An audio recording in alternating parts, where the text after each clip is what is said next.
Okay, so we're gonna go through the tempo.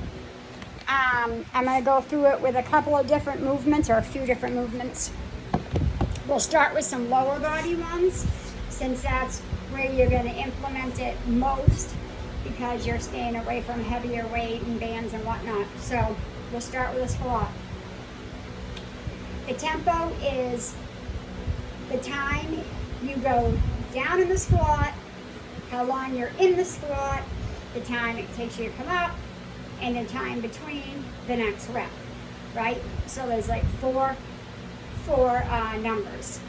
For instance, here we go in a squat. So the time it takes me to come lower, that's the eccentric, right? The time it takes me that I'm sitting in the squat, the time it takes me to come back up, which is concentric, and the time it takes me between this and the next one. That's the easiest way to think of it, all right? It definitely takes time, okay? It can be overwhelming at first when you're counting it and things.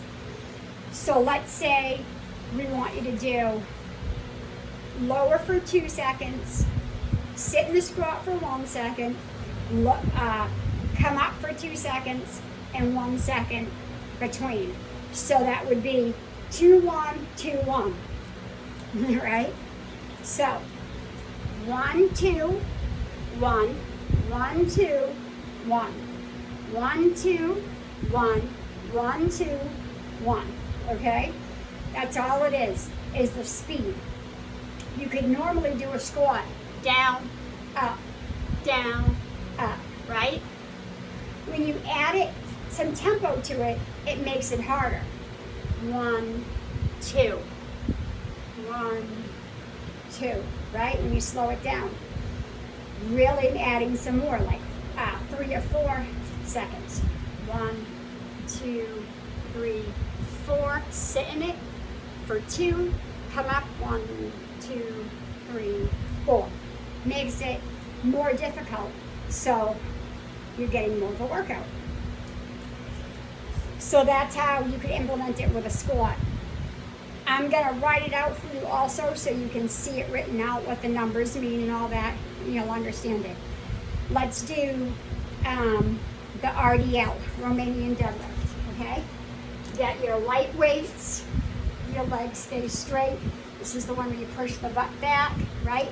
So let's say we wanna do 3, 1, 1, 0, which is lower for 3, hang out for 1, come up for 1, and then right back down, okay? So 1, 2, 3, 1, 1, 1, 2, 3, 1, 1, okay? That's all there is to it. It definitely takes time to understand it. The bridge, glute bridge, or hip thrusts, whatever.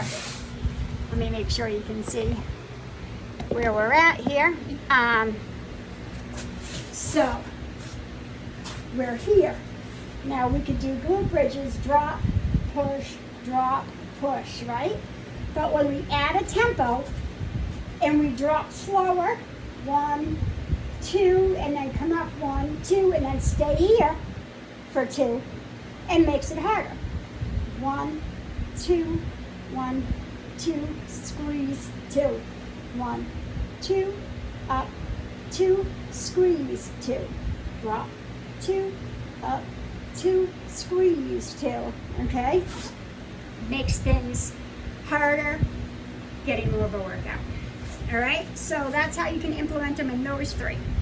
Now let's talk about a couple of upper body ones, like your bicep curls, because you mentioned that. So you have your weights, got your bicep curl ready, got them here. Let's say we want to make it harder, so let's drop for 3. 1, 2, 3. We don't want any rest. We want to come up for 1 and go right back into it. 1, 2, 3, 1. 1, 2, 3, 1. 1, 2, 3, 1. And it would read 3, 0, 1, 0. 3 seconds lowering phase, nothing in between, 1 second up, nothing in between reps, right back into it. Okay?